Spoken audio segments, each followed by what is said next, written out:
हाँ भाई, आज हम लोग अध्ययन करेंगे क्लोनिंग वेक्टर। मतलब होता है इसका, क्लोनिंग मीन्स कॉपी करना। बिल्कुल हू बहू जैसी आप देख रहे हैं कॉपी, कोई भी रचना उसकी वैसी कॉपी बनाना। फोटोस्टेट से कहते हैं आप, फोटोस्टेट। ठीक है। वेक्टर होता है ले जाने वाला, संवाहक। ठीक है। तो अब यहाँ पर बात अभी पूरी क्लियर नहीं हुई होगी, आप ध्यान से पढ़िए। पहले लिखा है डीएनए अणु, जिसमें किसी होस्ट सेल, होस्ट मतलब पोषक, जिसके अंदर कोई क्रिया हो रही है या जो मेहमान नवाजी कर रहा है, दैट इज कॉल्ड होस्ट। और सेल कोशिका जानते ही हैं, में गुणन करने की क्षमता होती है तथा जिसमें क्लोन किए जाने वाले विजातीय डीएनए खंड को जोड़ा जा सकता है, उसे वेक्टर कहते हैं। ध्यान से एक बात समझ लीजिए। डीएनए अणु जिसमें होस्ट सेल में, मतलब डीएनए अणु किसी बाहर का होगा, डीएनए अणु जिसमें किसी होस्ट सेल में गुणन करने की क्षमता होती है, मतलब किसी और सेल में जाकर के किसी का डीएनए दूसरी सेल में जाकर के वहां पर वो डिवाइड करे, ठीक है, गुणन करें, तथा जिसमें क्लोन किए जाने वाले विजातीय डीएनए खंड को जोड़ा जा सकता है। मतलब उसमें जिस डीएनए खंड को हमें कॉपी बनानी है, उसको जोड़ करके फिर वो जो है ये काम करें। तो ये जो डीएनए जो पहला वाला है, ठीक है, जिसमें हम अपना वांछनीय डीएनए जोड़ रहे हैं, उसको कहते हैं वेक्टर। और तुम्हारी आई मतलब एक डीएनए जो हमारा मूल डीएनए है, जैसे जिसकी हमें बहुत सारी कॉपीज बनानी है, आर्टिफिशियली कह सकते हैं आप एक प्रकार से। ठीक है। तो उसको हम किसी चीज़ में डालेंगे। चीज़ क्या होता है? वो दूसरी होस्ट सेल। अब उस होस्ट सेल में डायरेक्ट नहीं करेगा, वो पहले किसी के साथ जुड़ेगा कौन? Vector DNA. तो वेक्टर डीएनए जो है वो ही डीएनए उसको ले जाएगा किसी होस्ट सेल में और वहां पर उसको वो मल्टीप्लाई करके लाएगा। मतलब जो हमारा वांछनीय डीएनए है, जैसे वैक्सीन द्वारा बनती है, तो वो इसी प्रकार से बनती है। अब आपको एक बात बता दें, रिकॉम्बिनेंट डीएनए, मतलब ये जो डीएनए है जिसमें वेक्टर और वांछनीय डीएनए जोड़ा गया है, दैट इज कॉल्ड हमारा क्या है, पुनर्गेज डीएनए या रिकॉम्बिनेंट डीएनए। उत्पादन में क्लोनिंग वेक्टर के 3 उद्देश्य होते हैं। समझिए, रिकॉम्बिनेंट डीएनए उत्पादन में क्लोनिंग वेक्टर के 3 उद्देश्य होते हैं। कौन कौन से होते हैं? देखिए, ये लिखे हैं आपके सामने, आप देख रहे हैं, ये लिखे हुए हैं उद्देश्य। कौन से उद्देश्य? रिकॉम्बिनेंट या पुनर्गेज डीएनए उत्पादन में क्लोनिंग वेक्टर के 3 उद्देश्य कौन कौन से हैं? पहला लिखा हुआ है, किसी विशिष्ट डीएनए खंड की असंख्य प्रतियां प्राप्त करने के लिए के हेतु।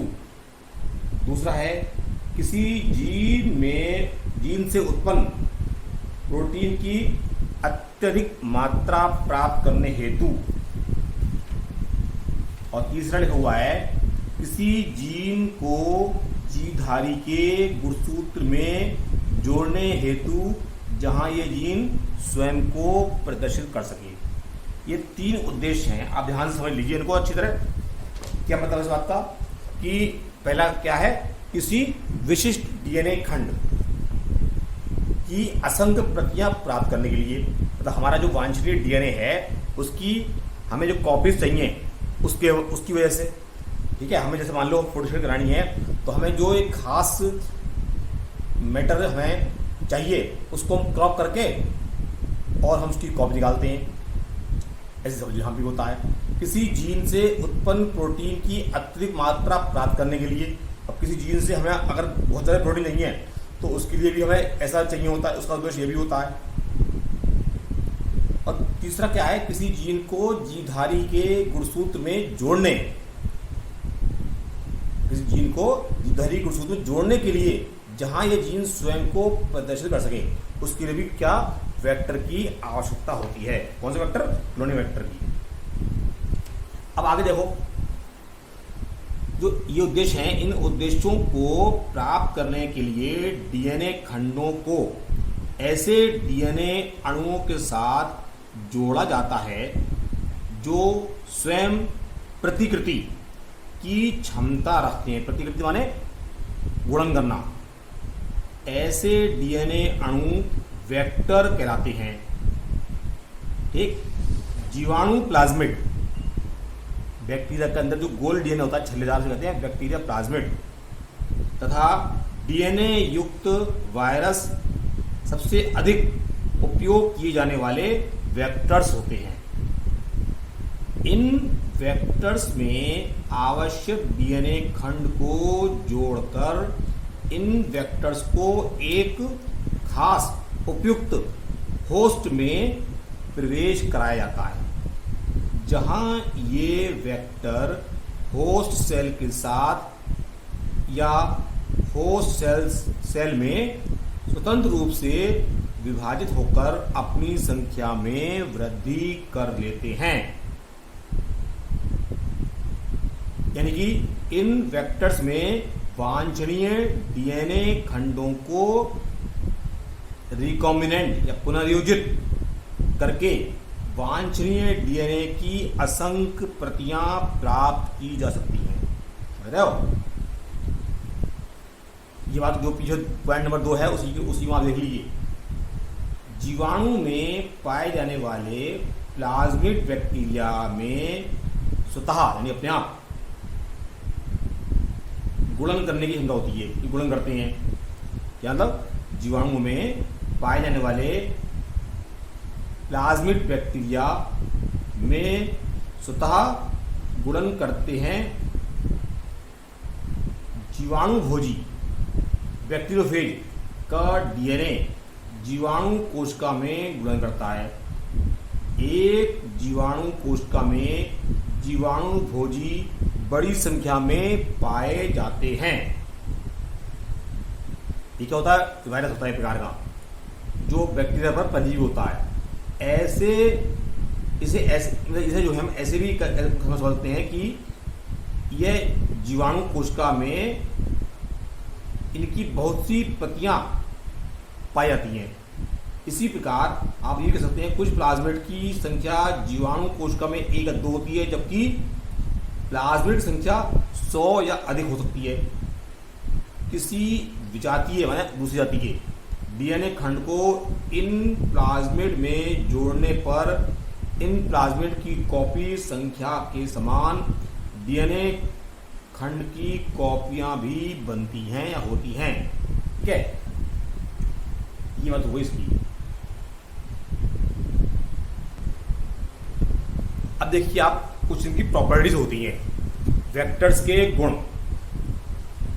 किसी भी बाह्य केंद्रकीय डीएनए को वेक्टर के रूप में प्रयोग करने के लिए इसमें ये जो आप देख रहे हैं 2-3 गुण होते हैं। पहला गुण क्या है? प्रतिकृतिकरण की उत्पत्ति।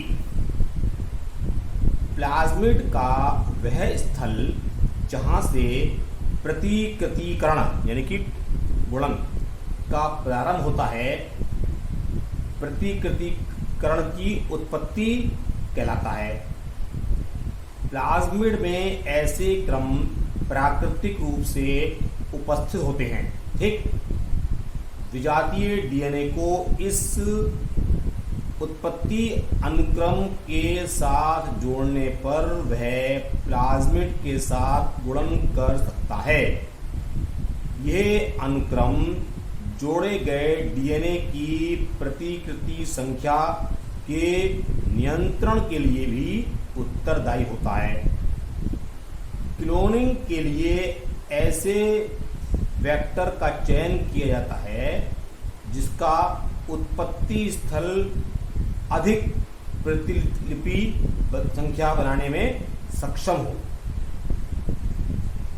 ठीक, प्लाज्मिड में कुछ अनावश्यक जीन भी उपस्थित होते हैं जिसके लिए उसमें कुछ वांछित परिवर्तन किए जाते हैं। इसके लिए जो है कुछ प्लाज्मिड होते हैं PBR 322। इसमें केंद्रक से स्वतंत्र स्वद्विगुणन की प्रवृत्ति होती है और इसमें प्रतिकृतिकरण उत्पत्ति होनी चाहिए।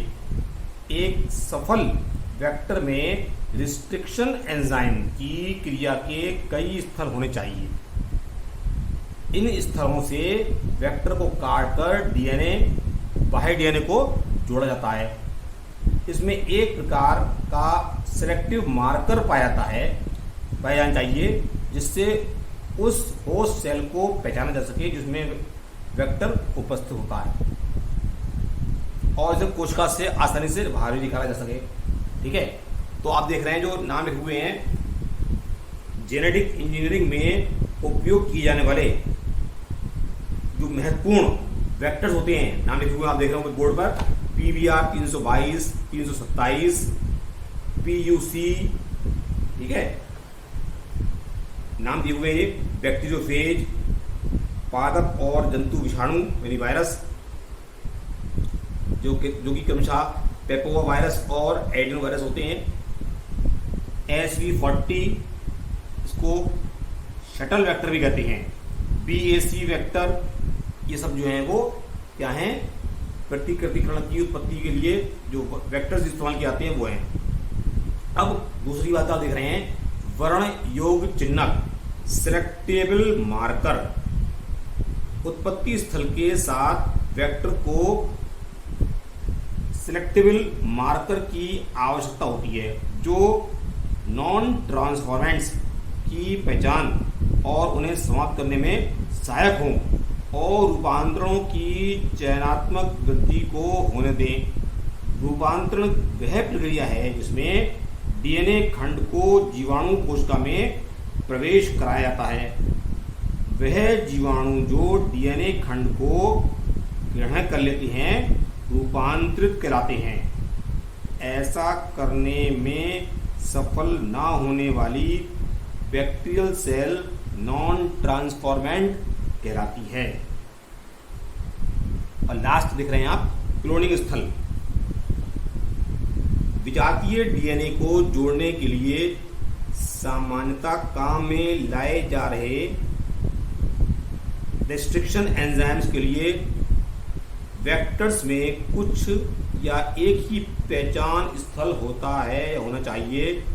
वेक्टर के अंदर एक से अधिक पहचान स्थल होने पर इसके कई खंड बन जाते हैं जो जीन क्लोनिंग को जटिल बना देते हैं।